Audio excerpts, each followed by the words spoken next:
안녕하세요. 천지세무법인 송도지사의 세무사 임승우입니다. 이번 시간에는 일반 법인과 부동산 법인의 세법상 차이점에 대해서 살펴보도록 할 건데요. 이 시간 도와주실 분 천지평택지사의 조건희 세무사님을 모셨습니다. 반갑습니다. 맞습니다. 네, 바쁜데 어렵게 시간을 내주셔서 감사하고요. 요즘 부동산 법인 상담도 많고 네. 또 이를 기장을 하고 계시는 분들도 많은데 네. 최근에 이제 법인으로 주택을 매수하는 분들이 많아지셨잖아요. 네, 맞아요. 지금은 좀 주춤하긴 하지만 네. 그래서 이와 관련해 갖고 네. 일반 법인과 지금 흔히 이 부동산 법인과 네. 세법상 차이점이 있는지 네. 한번 간략히 좀 설명해 주실 수 있을까요? 네. 저희 일단 세법에서는 부동산 법인이라는 용어는 따로 쓰고 있지는 않고 대신에 이제 성실신고 확인 대상 법인이라는 명칭을 사용하고 있어요. 이거를 발음하기 좀 쉽게 저희가 성실 법인이라고 부를 건데, 이 성실 법인 같은 경우에는 그 해당하는 요건을 갖춘 경우에는 이제 성실 법인에 해당하게 되고, 어떤 요건이 있을까요? 네, 성실 법인의 요건에는 상시 근로자 수가 5인 이하면서 지배주주 및 그 특수관계인의 지분율이 50%를 초과하고, 또 부동산 업을 주업으로 하는 법인이거나, 부동산 임대업. 네, 부동산 임대업을 아예 딱 주업. 바꿔두고 이제 주업을 하는 법인이거나, 그리고 이자 배당 및 이제 부동산 임대소득이 전체 매출의 70% 이상을 차지하는 법인 같은 경우에는 이 성실신고 확인 대상 법인에 해당해서 확인서를 이제 제출해야 됩니다. 그러면 지금 방금 말씀해주신 하나하나의 요건들이 네. 다 충족이 돼야지만 네. 성실신고 확인서 제출 대상이 되는 거죠? 네, 그렇죠. 모든 이 요건들은 모두 이제 엔드 요건을 갖추고 있습니다. 그러면 이 성실신고 확인서 제출 대상 법인은 일반 법인과 세법상 어떤 차이점이 있을까요? 네, 일단 제일 첫 번째 방금 말씀드린 대로 성실신고 확인서라는 걸 제출을 해야 되는데요. 이 성실신고 확인서는 저희 세무사나 회계사들의 확인을 받은 확인서를 이제 제출을 해야 되고, 그 확인서는 이제 세무사나 회계사들의 이제 의견들이 이제 같이 기재가 되게끔 되어 있고요. 이제 그 확인서를 제출을 하게 되면 몇 가지 혜택이 있는데, 첫 번째로 저희 신고 기한이 원래 일반 법인은 3월 말이었는데 한 달 연장이 돼서 4월 말까지 신고 납부를 해주시면 되고, 두 번째로는 세무사나 공인 회계사들에게 지급한 수수료의 60%를 세액 공제를 해줘요. 네. 그래서 이제 일반 비용은 당연히 비용 처리를 시키고, 그 지급하신 비용의 60%를 연간 150만 원 한도로 또 밑에서 세액 공제로 또 별도로 빼준다. 그래서 그런 혜택들이 있다, 이렇게 보시면 될 것 같습니다. 네, 그 밖에 또 일반 법인과 차이점이 있다면? 네, 또 크게 이제 몇 가지 좀 차이점이 나는 것들이 있는데, 첫 번째로 이제 접대비 부분에 대해서 접대비 한도에 대해서 차이점이 좀 있습니다. 일반 법인들 같은 경우에는 일반 법인은 1,200만 원, 중소기업은 3,600만 원을 한도로 기본 접대비 한도를 정하고 있는데, 여기서 이제 50%만 딱 인정을 해줘서 일반 법인 같은 경우에는 600만 원, 그리고 중소기업 같은 경우에는 1,800만 원을 한도로 이제 인정을 해주고 있습니다. 여기서 일반 법인과 중소기업이라고 함은 네. 부동산, 지금까지 설명하고 있는 부동산 법인으로서의 규모가 일반 법인에 들어가거나 중소기업에 들어가면 그 한도액이 줄어든다는 말씀이신 거죠? 네, 맞습니다.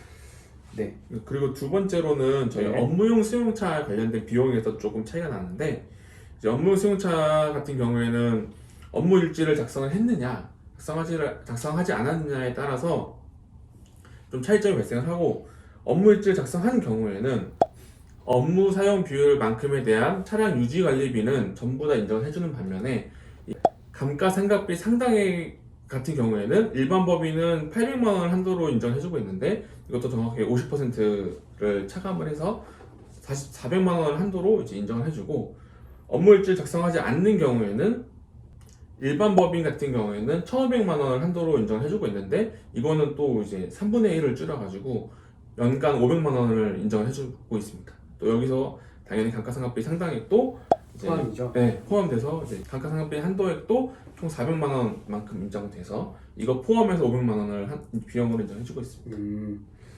그러면은 사실 차량을 운행하면서 유지관리 비용이 연에 100만 원 이상은 나갈 텐데 네. 운행일지를 작성하지 않는다면 네. 뭐 대부분이 부인당할 수도 있겠네요. 그렇죠. 그런 좀 다른 일반 법인에 비해서는 좀 가혹?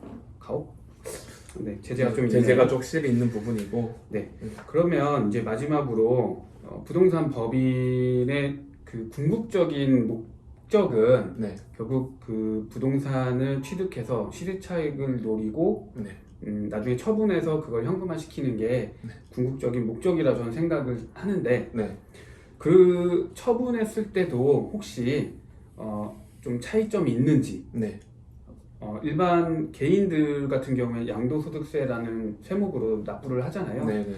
이런 부동산 법인은 어떻게 세금을 계산하는지 설명해 주실 수 있을까요? 네. 일반 개인 같은 경우에도 종합소득세와 별도로 양도소득세를 신고 납부하니까 법인에서도 요 비슷한 제도가 있거든요. 그래서 저희가 이 개인이 소득세 내는 것처럼 법인은 법인세를 내되 이제 그거랑 별도로 이 토지 등 양도소득에 대한 법인세라는 게 있어서 개인 양도세랑 유사하게 이제 일반 법인세에다가 추가로도 납부를 해야 되는 그런 제도가 있습니다. 이제 그거는 일반 개인과 좀 다르게 계산 구조에서는 좀 차이점이 나는데요. 일반 양도세 같은 경우에는 이제 양도가액에서 취득가액 및 그 양도 비용을 또 차감을 시켜주는데 이 법인 같은 경우는 이 양도 비용을 인정을 해주지를 않아요. 그래서 이제 법인은 장부에 인식해 놓았던 건물 취득가액에 뭐 취득세 같은 거 정도 더한 금액을 이제 장부가액만큼 인정해주고 그거를 이제 매도가액에서 차감을 해가지고 좀 차익이 발생하는 부분에 대해서 작년까지는 개정되기 전이라 11% 지방세 포함해서 11%로 이제 과세가 되었는데 지금 현행 2021년도부터는 법이 개정이 돼서 이제 22% 지방세 포함해가지고 이제 과세가 되니까 많은 분들이 이 법인세는 생각을 하시는데 양도소득세는 생각을 못 하시는 분들이 꽤 있더라고요. 이 부분 꼭 놓치지 마시고 체크하셨으면 좋겠습니다. 그러면은 이제 부동산이라고 했는데 네. 지금 방금 말씀해주신 세무사님의 그 추가로 더 계산해서 납부하게 되는 이 세금이 대상은 부동산이라는 전반적인 카테고리의 모든 걸 말하는지 네. 아니면 그 중에서도 또 일부를 말하는지 이걸 또 궁금해할 것 같거든요. 네. 일단은 모든 부동산에 대해서 봤을 때는 건 아니고요.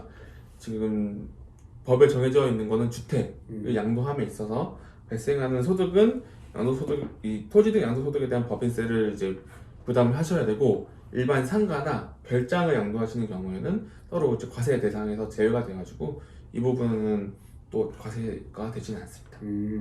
그 비사업용 토지도 포함되겠죠. 그렇죠. 요거는 이제 제가 말씀드린 건 부동산 중에서 건물을 말씀드린 거고 또 토지들 중에서 이 사업에 쓰지 않는 토지들 양도할 때 있어서는 이제 이 토지 등 양도소득에 대한 법인세 당연히 이제 부과가 되게끔 되어 있습니다.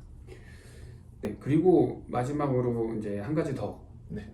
확인해 주셨으면 좋은 게 이제 부동산 법인이라고 하면 이제 주택을 지금까지 처분했을 때 네. 관련된 세금을 설명해 주셨는데 이게 국민주택 규모가 넘어가면 네. 일부에선 부가가치세를 낸다 네. 이런 이야기가 있거든요. 네. 이거 설명해 주실 수 있을까요? 네. 저희 국민주택 규모 이하의 주택을 양도할 때는 이제 법에 좀 정해져 있는 부분이 있어서 부가가치세가 면제가 되는 부분이 있어요. 이게 공급 면적인가요? 전용 면적인가요? 전용 면적으로 보시면 되고요. 네. 그리고 만약에 그러면은 그 전용 면적이 85제곱미터를 초과한다면 네.